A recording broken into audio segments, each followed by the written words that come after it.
Hey guys, welcome to Piano Shack with me, Woody. Thank you very much for tuning in.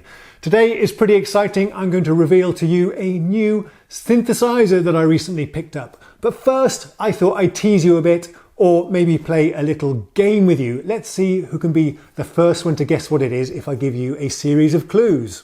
Woody Piano Shack. Okay, clue number one. This is not a new synthesizer. It is for me, but this one is in fact 30 years old, give or take. It was manufactured in 1988. Okay, think about that for a while, but I don't think that's enough for you to guess what that is. Let me give you another clue. Clue number two then, it has a built-in sequencer. No, it's not the Korg M1 because we've already done that on the channel. This is something else. Let's go on to clue number three. So, in addition to the sequencer, it has underneath here somewhere, a floppy disk drive. Clue number four. I'm sure most of you have got this by now, but let's carry on for the benefit of those that haven't. Number four, there is let's say a slightly cut down version of this synthesizer with the original one, actually, which doesn't have the sequencer and it doesn't have the disk drive, otherwise it's identical. Clue number five, there is also a more pro version of this synthesizer that was released 1 year earlier in 1987. And I'm going to sneeze any second now, just a second. Excuse me. All right, where was I? You know what? I think that's enough clues. I think most of you have got it by now. Please let me know in the comments after which question you figured out what this was, after how many clues you figured it out. No cheating. Let's be honest now. Let's move the camera a bit and I'll reveal what it is. Okay, here we go. Are you ready for the reveal? Yes, it is of course the Polano D20. Let me get the camera off the tripod and we'll have a closer look. So this was actually a thing back in the day. We used to put bits of sticky tape over the synthesizer name and model number to make it something a little bit more funny and original when we were on stage. There's Polano then. Yes, it's a Roland, of course. I wish it was a Roland D10, the smaller model of this without the sequencer, because then I could have put a bit of tape over there and it would have said Polano Dick. That would have been pretty awesome, yeah? Okay. So yeah, this is the D20. There we go. A D20 multi-timbral linear synthesizer, multi-track sequencer, the D20. There was a D10 version which was the same, except it didn't have this gubbins. And it lacked some of these highlighted buttons that were used for the sequencer. But otherwise it was exactly the same. The sounds and the architecture were identical. There's also, I'll put a picture of the D10 up for you here. There's also a rack mount version called the D110, D110, that contains all the sounds from this beast, but without the keyboard, of course. In just a rack format. There's a picture up on the screen for you to see there as well. And the more professional version of this synthesizer that I was referring to is of course the D50 that we featured a lot on this channel already. Although to be honest, the D10, D20 didn't have a great deal in common with the D50. It was a different synthesis engine in them, but some of the sounds from the D50 was sort of carried over to this one anyway, or ported. And it did sound really good back in the day. This was a much more cheaper alternative to the D50. I'll tell you a little bit now about why this is a very, very special instrument to me. So the very first keyboard I bought new as a teenager was the Roland MT32, which had kind of the sounds of the Roland D50, but in a little desktop module thing. But then as I was 18 or 19, somewhere around there, I started to play in a rock band called Strange Brew. So I needed a keyboard. The module thing wasn't really cutting it for live use. So I went to Eddie Moore's Music in Bournemouth, UK, with my own hard-earned cash. I'd already been working by this time for a few years. And I went to see what synthesizers they had on offer. And I could not afford the mighty flagship D50, unfortunately, even though I would have really liked to have bought one of those. But there was a Roland D10 available. If I remember rightly, the price of that one was maybe £500, £600.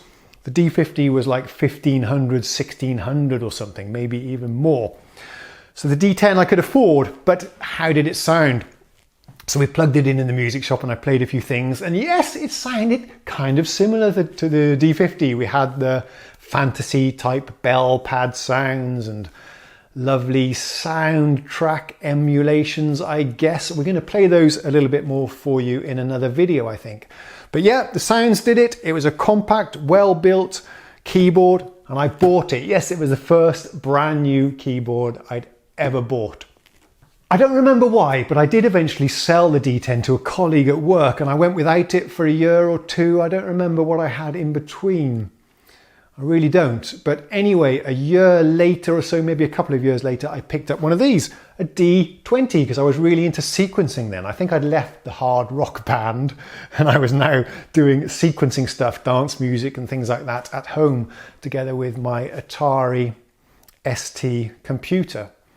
So I was using the D20, and I remember using the internal sequencer a lot, and also I was doing sequencing stuff on the Atari. But I had the D20 for maybe 6 months. I didn't keep it for very long, but the D10 I really, really have very fond memories of, because that's the keyboard I was gigging with for at least 2 or 3 years with this band. And of course you have very fond memories. This was my first instrument, my first real band, and together we really took on the south of England. Okay, so I've plugged this in now. Why don't we power it on and just check everything is working? Switch it on there. And nothing is working. Let's try that again. Where's the switch? I switched it off instead of switching it on. So there's that little screen there, nice and bright and clear. By the way, whilst we're here, let's just admire the condition of this 30-year-old synth, because as far as I can tell, this thing is in mint condition. This one has pretty obviously never been on the road, or if it has, it's been very well looked after and kept in a flight case. There really isn't a single scratch on this one, and I did try it out quite thoroughly before I bought it, and everything seemed to be working exactly as it should be. Wow, yeah, this is really an incredible machine in fantastic condition. Really chuffed about that. I did notice a couple of these buttons were sluggish, which is a very common thing with D50s, D20s. There we go, that one is a bit sluggish, that 6 button. Maybe we can put some contact cleaner in there.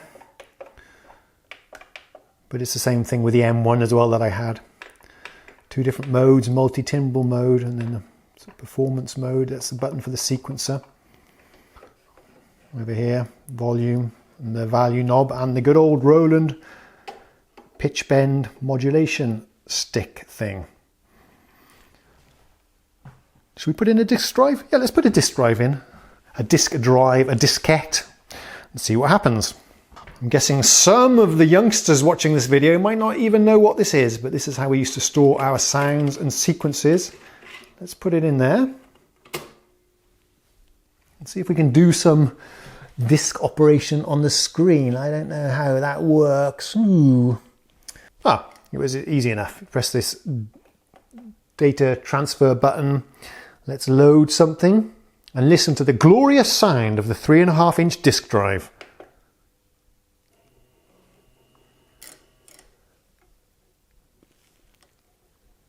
Load. Sure? Yes, I'm sure, but I don't know how to confirm.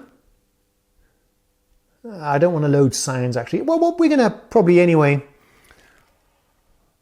load this one with the factory presets just to make sure that we have everything as it should be.